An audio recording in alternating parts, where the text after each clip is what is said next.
aí, gente, olha, estamos no Julho Verde e o Rio Grande do Norte vai receber durante o mês de julho ações de prevenção ao câncer de cabeça e pescoço. É isso mesmo, o RN faz parte da campanha nacional Julho Verde, desenvolvida pela Sociedade Brasileira de Cirurgia de Cabeça e Pescoço. E é sobre isso que a gente vai falar agora no nosso quadro Viva com Saúde.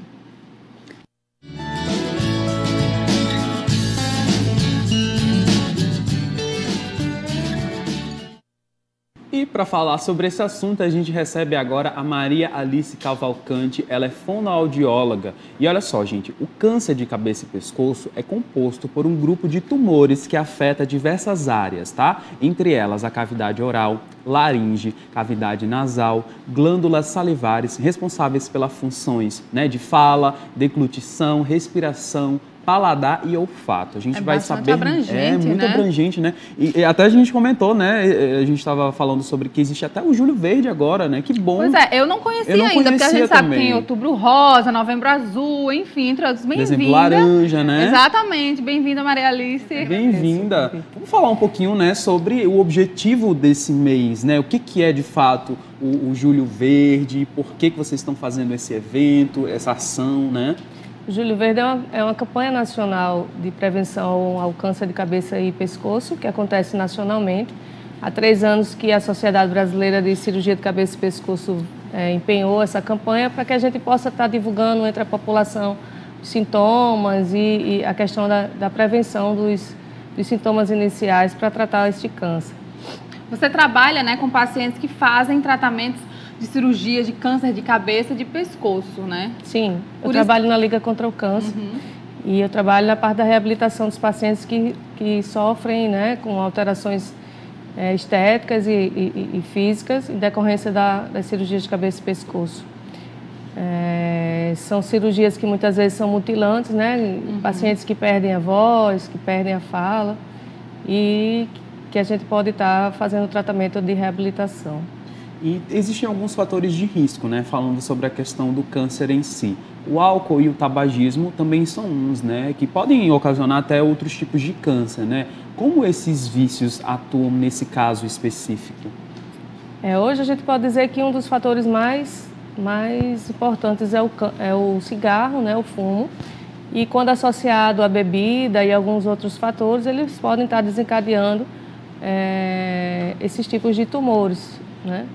Hoje a gente sabe que o cigarro ele pode até estar desenvolvendo essa doença em até 10 vezes.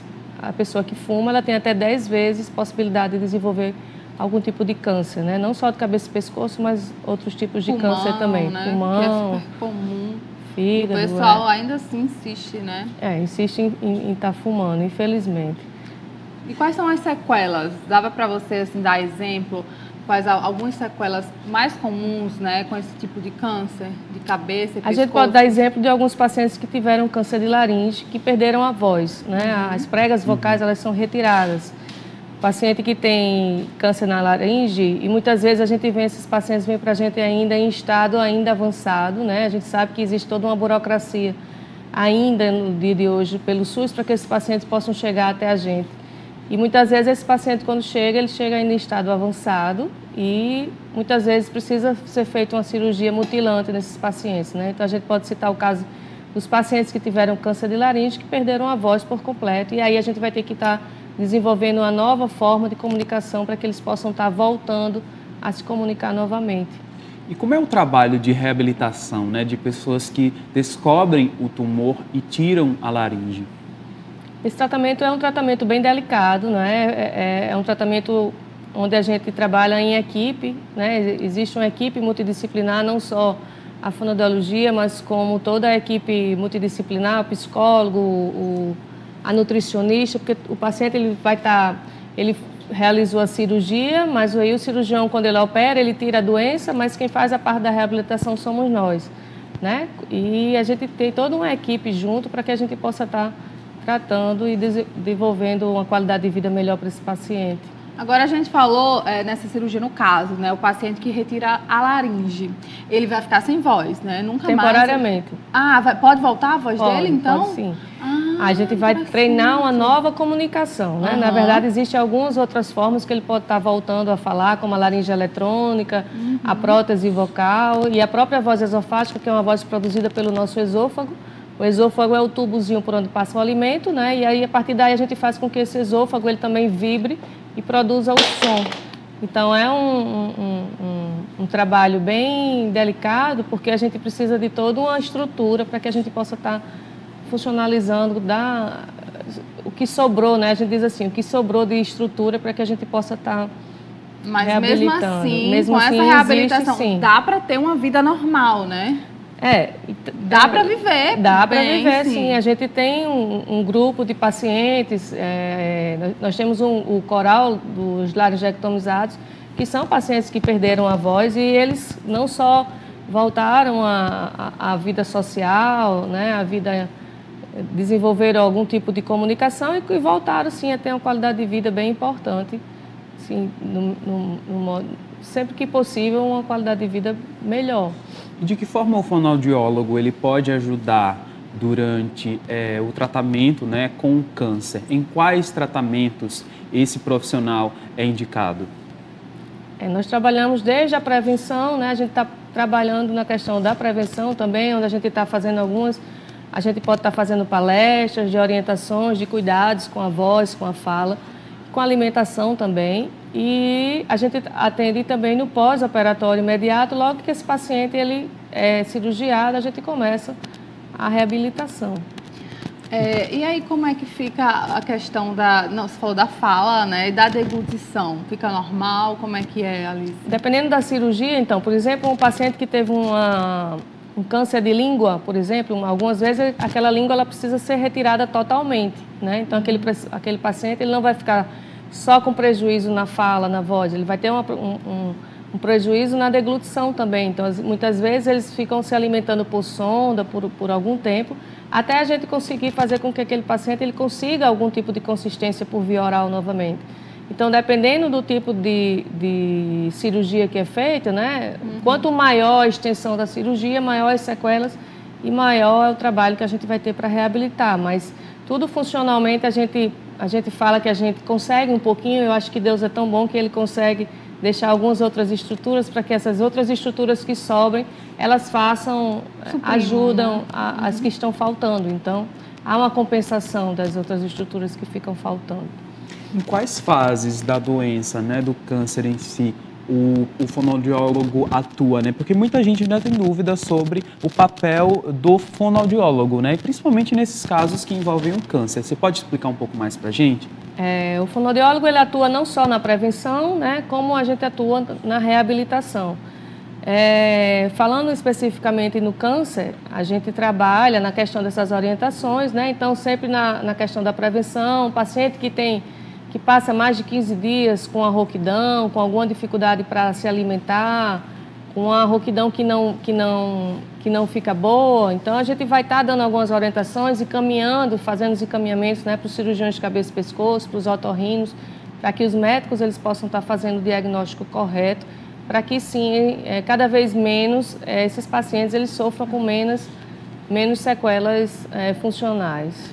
Ok, olha, a gente vai para o intervalo comercial, mas a gente volta no próximo bloco, né? Falando um pouco mais sobre essa campanha que é o Julho Verde, gente. Uma campanha de conscientização contra o câncer, né, de cabeça e o câncer de pescoço, que é super importante, tanto quanto os outros, claro, a gente está atento a esses sinais, tá bom? Então, já no próximo bloco, a Alice vai dar mais informações sobre isso. Não sai daí.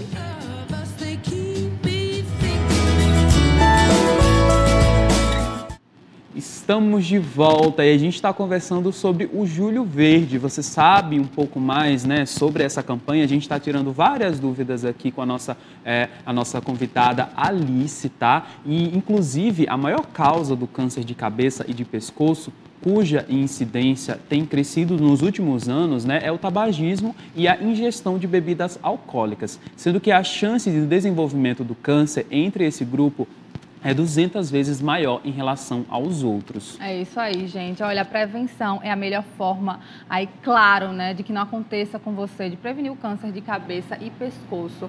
E você tem que reduzir hábitos como o tabagismo, né, como você falou, ingestão de bebidas alcoólicas. É importante também manter a higiene bucal e fazer consulta odontológica pelo menos uma vez ao ano, tá? Além disso, a dieta deve ser balanceada, rica em vegetais e frutas. Então, preste atenção, você que acha que ir ao dentista é bobeira, não precisa. É necessário, gente, uma vez por ano, pelo menos, para ver se está tudo bem. É a sua saúde que está em risco, tá? Então, preste atenção nesses sintomas, nessas dicas, né? Evita ali a bebida alcoólica sempre, o tabagismo, que só faz mal à sua saúde. Como a Alice falou no outro bloco, né? Não só no câncer de cabeça e pescoço, mas de pulmão também. A gente vê, infelizmente, ainda muitos casos de câncer de pulmão por pessoas que fumaram a vida toda, né? E aí, quando chega numa fase, é praticamente irreversível, né, Alice? Alice, eu queria que você reforçasse agora, né, a questão da programação do Julho Verde aqui no Rio Grande do Norte. A gente iniciou agora as atividades, né, no dia 1º de julho.